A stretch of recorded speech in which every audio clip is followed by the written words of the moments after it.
We need to assemble the radiator pressure tester in this kit for the test.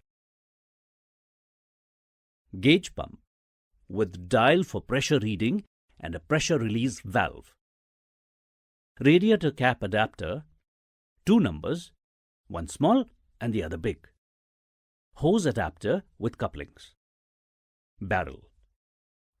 Let us now see the step-by-step procedure to assemble the radiator pressure tester. Step 1. Connect the gauge pump to the hose adapter. Connect the gauge pump to one end of the hose adapter. Tighten the coupling and keep the hose pump assembly aside. Step 2. Fix the radiator cap of the vehicle to the barrel. Fix the radiator cap of the vehicle to the smaller end of the barrel. Turn it clockwise and lock it to the barrel.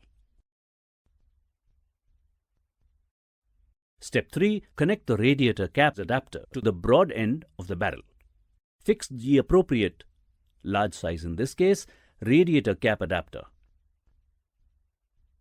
Tighten the coupling over the radiator cap adapter.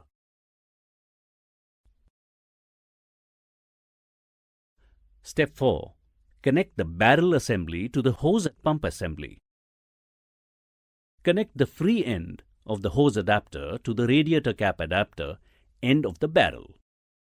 Tighten the coupling on the hose adapter. Step 5. Check for any air leak in the assembly. Using the hand pump of the assembly, pump air into the assembly.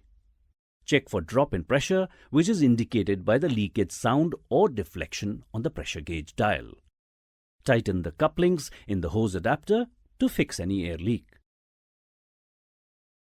The radiator pressure tester is assembled and ready for use.